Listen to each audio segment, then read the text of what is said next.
We are in the fourth week of our current message series in the midst of a confusing pandemic, ongoing civil unrest, an unprecedented presidential election, and as if all that wasn't enough, we're told the release this week of another report, a Vatican report concerning abuse and cover-up. What in the world am I supposed to say about all that? We've struggled with crafting a message this season and trying to get just the right tone. Coming into it, the only thing we knew for sure was that we didn't want to talk about politics, because politics divide. It's in the very nature of politics to divide. And Jesus didn't talk about politics. He resisted every effort to allow his kingdom movement to become a political movement. He threaded the needle between politics and religion, and the early Christians did the same. So we do not want to talk about politics, and yet I feel compelled to acknowledge this week's election, especially this weekend, because it has more or less consumed the past week. We have experienced a consequential election, and some people are happy about it, and some people are not happy about it. Although I think it is fair to say that whatever your politics, there's probably something in the election outcomes for you to be disappointed about. So, in that sense, we all have something in common. Our goal is not to take political positions. Our goal, as I like to say, is to inspire, encourage, and equip you with God's word to shape your heart and challenge, maybe change your thinking. While Jesus and the early church did not address politics, they found a way to build a movement that united people of different parties and persuasions. And that's what I want for our parish as well. If you're looking for a parish where everyone agrees with you politically, you might be missing out on a part of the point of what it means to be a church. And you could be missing out on an unprecedented opportunity that I think we have as a parish at this time. Because we can be a model for our community. We can be a model for other churches of what it looks like to disagree politically and still be united around the things that matter most. And so pursuing that topic 2 weeks ago, we looked at the very first thing that unites us. We are united in our mission. It is a mission given to us by the Lord. Love God, love others, make disciples. We're united around our mission. Last week, we looked at a second thing that unites us. We're united in our vision. We talk about raising up a movement of Christ followers who make church matter by growing disciples, friends, and followers of the Lord Jesus among disconnected Catholics right here in our North Baltimore community, and helping other churches to do the same elsewhere. We're united in mission. We're united in vision. And today we're going to look at another way, a third way we're united. We're united in strategy. What's that? Well, strategy is a plan of action for undertaking and fulfilling your mission and your vision. Today we're going to look at our strategy to serve our vision and mission specifically this Christmas. Christmas? Yeah, Christmas. Christmas is a season of celebration, and even COVID can't stop us from celebrating. For the past 15 years, we've hosted Christmas Eve Mass together at the Maryland State Fair, a gathering that grew last year to nearly 11,000 people. This year is different because we have an opportunity to host an even larger Christmas Eve celebration, reaching thousands more in our community here at home and across the country and literally around the world. Now, I know it seems early to be talking about Christmas, and with everything else that's going on this week, perhaps beside the point, too. On the other hand, perhaps it's exactly what we need this morning. Remember that old song, "We need a little Christmas right this very minute"? That might be us. And though things are different this year, we want to take some time this weekend to begin focusing on the opportunities that we think we have up ahead this holiday season. To do it, we're going to look at one of Jesus' parables, or the stories that he used in teaching his friends and followers. Jesus told parables for several reasons. He told parables to keep people's attention because stories are sticky. People like stories. He told parables because he knew they challenged people to think or think differently. He told parables for another reason, too. He had many enemies who wanted to take him down and shut him up. And by couching his teaching, by couching his points in parables, he made it difficult for his enemies to bring any specific accusations against him. He could hardly be faulted or arrested for telling what seemed to be charming, homespun stories. Parables were also a key part of his strategy for growing his ministry, advancing his mission, and announcing the coming of the kingdom. The parable we're looking at today, perhaps you've heard before. You probably have. It's found in Matthew's gospel, and it goes like this. The kingdom of heaven will be like 10 virgins who took their lamps and went out to meet the bridegroom. 5 of them were foolish, and 5 of them were wise. So Jesus compares the kingdom of heaven to a bridal party, to a group of bridesmaids. What in the world is he talking about? Well, in that culture at that time, weddings were a huge deal for the community. Usually a week-long celebration. The wedding itself would begin with the groom and the groomsmen proceeding to the house of the bride's parents. As this procession neared, the bridesmaids would go out to meet them. And since this usually happened at night, they would carry torches or lanterns with them to light their way. And Jesus says 5 of these women in this bridal party were wise and 5 were foolish. What made them wise, or what made them foolish? Well, the foolish ones, when taking their lamps, brought no oil with them. But the wise brought flasks of oil for their lamps. The wise women brought extra oil. They planned ahead. They had a strategy. The others did not. Take a look what happened. At midnight there was a cry, "Behold, the bridegroom, come and meet him." Then all the virgins got up and trimmed their lamps. The foolish ones said, "Give us some of your oil. Our lamps are going out." But the wise said, "No, there may not be enough for everyone."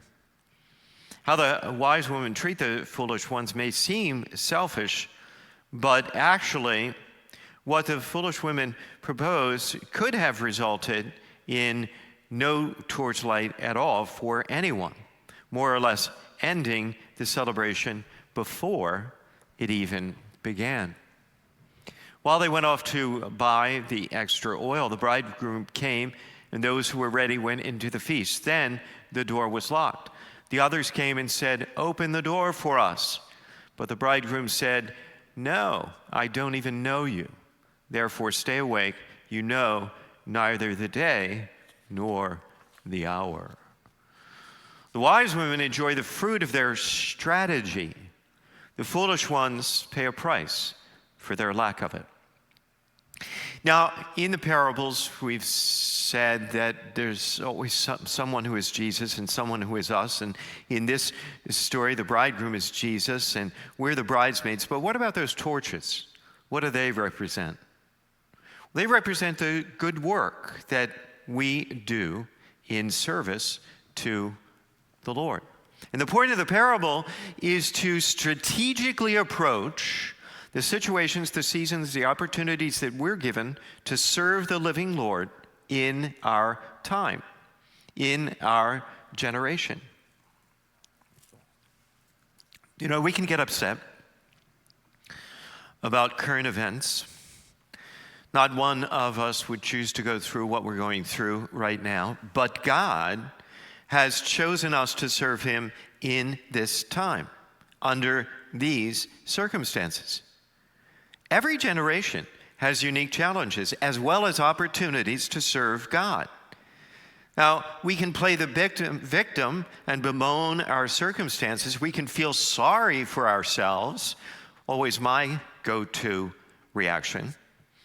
We can dramatize this situation and amplify our fears and the fears of people around us. We can hunker down into anger or despair or depression, or we can be wise. We can be wise, like those women in the story. We can be strategic. We can unify around God's vision and mission for us as a parish to serve him strategically. God is at work during this season.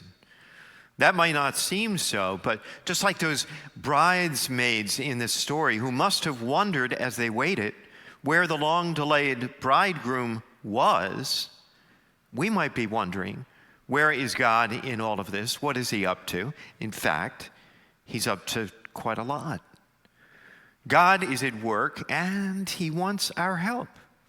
He has placed you and me in this time and place, in this distressed and distressing, this confused and confusing season of our life to serve him strategically. And I think that this December offers us a unique, perhaps a once-in-a-lifetime opportunity. And we're currently developing 4 strategies to pursue that opportunity. In December, number 1, in December, our campus will be ablaze with lights and decorations to lift your spirits and cheer your heart, leading up to, in the center of our campus, a beautiful creche display telling the story of the first Christmas. Did you know that it was St. Francis of Assisi who developed the custom of a nativity display, precisely as a way of introducing people to Christ and bringing them closer to him? And it still works. We're currently figuring out dates and times, but meanwhile, consider who you can invite to join the drive-in.